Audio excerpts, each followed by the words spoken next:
Samedi, 9 avril 2016, à la maison de mon père. Le logis de banlieue se dresse, impassible, devant les marais glacés. Sa façade agit comme gardienne. Elle expulse le dehors, se fait le symbole d'une volonté de rupture avec le froid. Au sein du bâtiment, derrière ces 4 murs, un récit est en cours. Devant nous, des ordinateurs.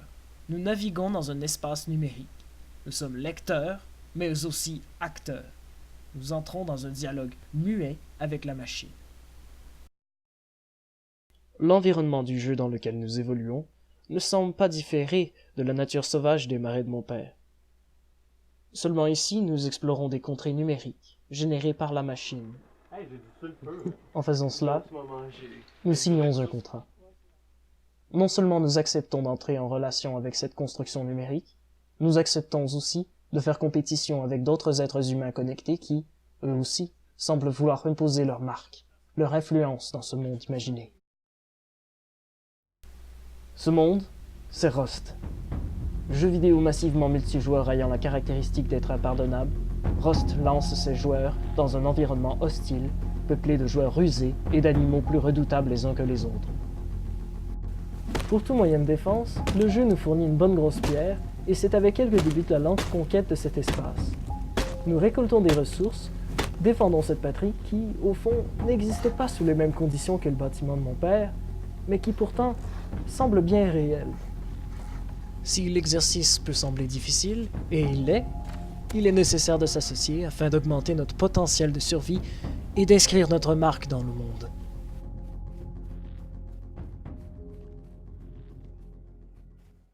Bien des chercheurs ont étudié le rapport entre l'espace et le récit. C'est une parole de Barthes, rapportée par, et je m'excuse pour la prononciation, Antje Zieten dans son article « La littérature et l'espace », qui me fournit la pierre sur laquelle fonder mon travail. Barthes écrit « La cité est un discours, et ce discours est véritablement un langage. La ville parle à ses habitants, nous parlons notre ville. » L'idée de la cité comme lieu privilégié du discours permet d'exemplifier notre rapport au récit. Après tout, pour parler, il faut bien s'inscrire quelque part. Au mot français orné, les Grecs disaient kosméo, décoré, terme qui, par glissement, deviendra cosmos, l'ordre en général des choses, l'univers tout entier. Orné, décoré, peindre avec l'espace, c'est-à-dire parler par la disposition de la matière, tous ces gestes sont des traces laissées de notre passage dans cet univers, sont des discours. Ces traces composent notre récit intérieur et extérieur, celui que l'on se donne à nous et celui que l'on donne aux autres. Le critère de médiation était d'ailleurs un, sinon le plus important, des critères de l'avènement du récit dans l'article sur lequel je livrais mon compte-rendu ce trimestre. L'article en question s'intitule « Le récit en jeu » et est écrit par le duo Samuel Archibald et Bertrand Gervais. Paru dans le recueil L'imaginaire littéraire du numérique, l'article fournit entre autres un exposé fastidieux de la problématique de recherche des conditions du récit. C'est dans cette lignée qu'il faut se demander en quoi les récits sur la relation régissant l'espace et la littérature permettent de fournir un regard éclairé sur les problèmes que suscite notre pratique lectorale contemporaine des œuvres numériques. En quoi les récits qui émergent de l'immersion du lecteur dans un espace simulé diffèrent des formes artistiques plus traditionnelles. Pour reprendre une formule célèbre, que peut-on espérer des œuvres numériques?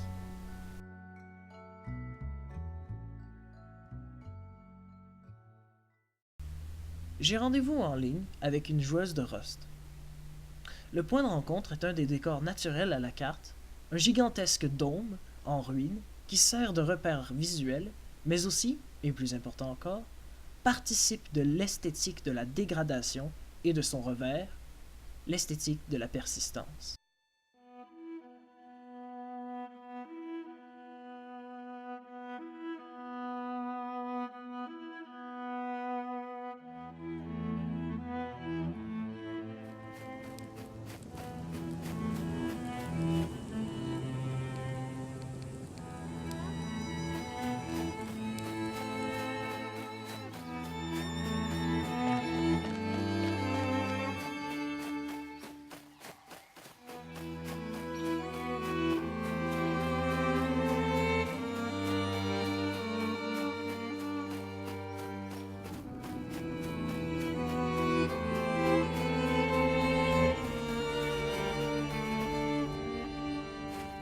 Et 6 mois.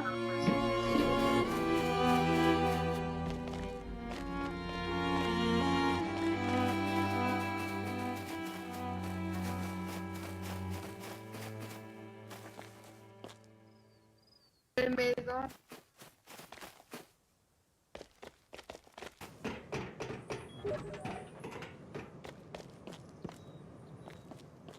Monsieur. Ouais.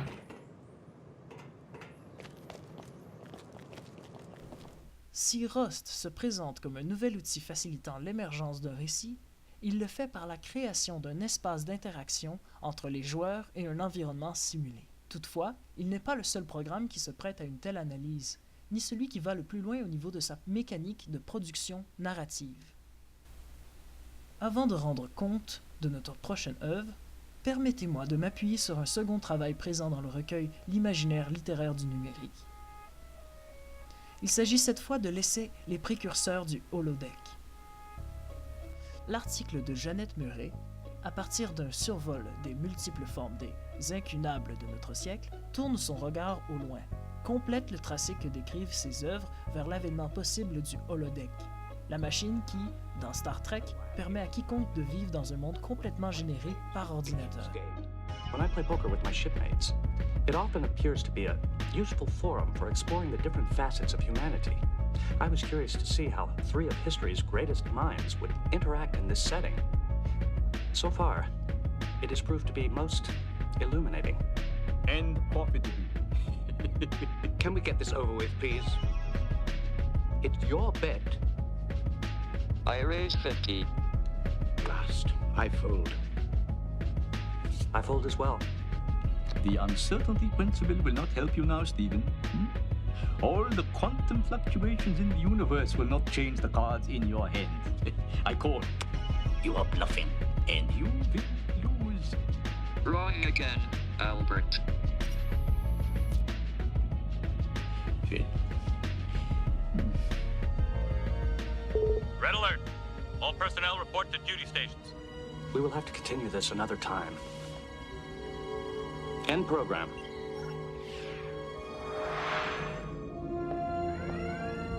On peut noter dans cet extrait le caractère doublement artificiel de la situation.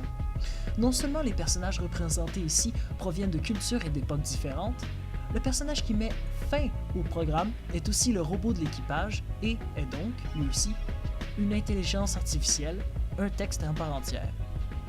Dans son texte, Murray exerce un élan prophétique que l'on aurait tort d'interdire. Elle fait preuve de sensibilité envers les moindres symptômes, éparses, qui peuvent prouver l'inévitable émergence de ce holodeck. Le numérique, dit-elle, ne cesse d'accroître son pouvoir de représentation à mesure que les chercheurs s'efforcent de créer en son sein une réalité virtuelle aussi riche et profonde que la réalité elle-même.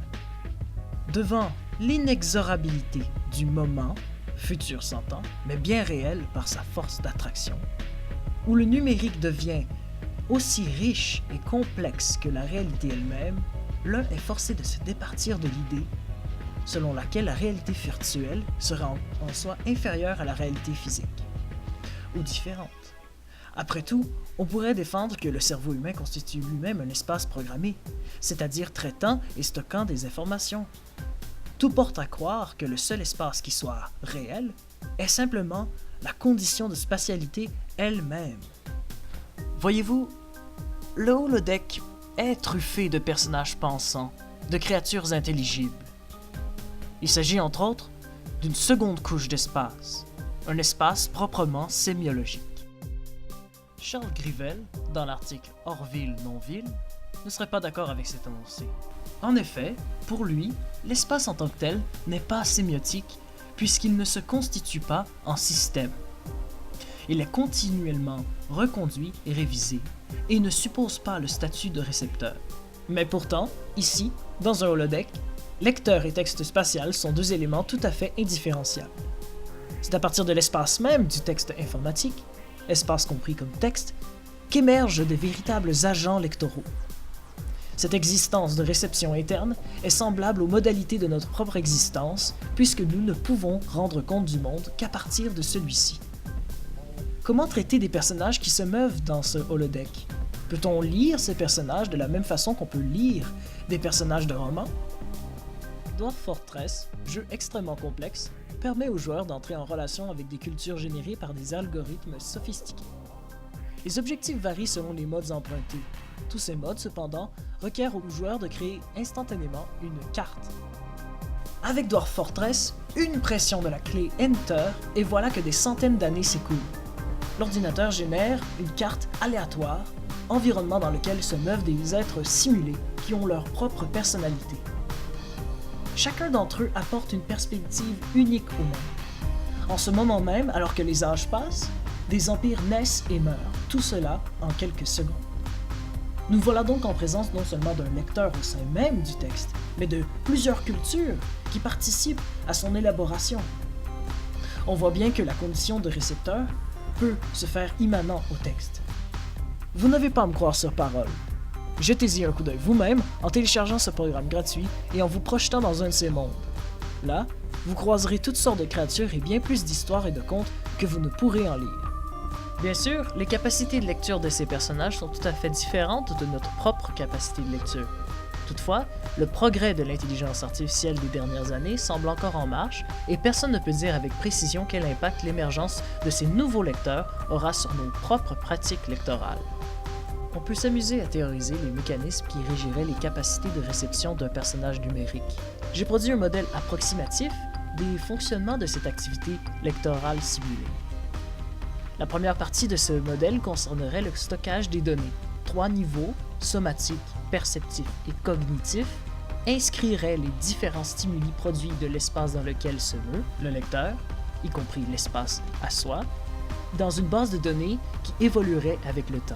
Par cette fonction, le corps enregistrerait le moindre changement de sa condition, par exemple la satiété, et parce qu'il enregistrerait la satiété avec, disons, la notion de manger une pomme, la couleur de la pomme et son goût, il créerait un lien dans la base de données entre toutes ces notions. La base de données elle-même, espace de stockage de l'information, serait donc un tissu nerveux de concepts toujours en changement. La base de données stockerait ces informations telles des arbres, dont le tronc pourrait signifier les affects les plus élémentaires de l'être, et les branches pourraient être les différents parcours que l'un peut prendre pour assouvir ces affects. Ces étages seraient donc somatiques, spatiales, temporels, objectales et finalement cognitifs. La troisième partie serait un intralecteur. Cet intralecteur choisirait selon certains facteurs, comme les besoins imminents du lecteur, mais aussi l'état de sa cognition, certaines actions plutôt que d'autres. Enfin, assemblées en chaîne, ces idées seraient exécutées par le personnage dans le monde. En simulant la subjectivité dans un texte, le développeur crée par ce fait même des lecteurs non moins réels que le lecteur fait de chair. Laissons ici les questionnements troublants de recherche d'authenticité à celui qui voudra, car de plus sur ce sujet il ne peut rien être dit. Le fait est qu'entre lecteur organique et lecteur numérique, il n'y a essentiellement pas de différence. Tous deux se caractérisent par leur capacité à naviguer dans des espaces. Contentons-nous simplement de se demander, faute de preuves, en quoi nous pouvons modifier sur des bases concrètes nos habitudes de lecture des œuvres numériques, dans un monde où l'espace du récit se met à nous parler directement, dans un univers où les villes ne cesseront de nous parler.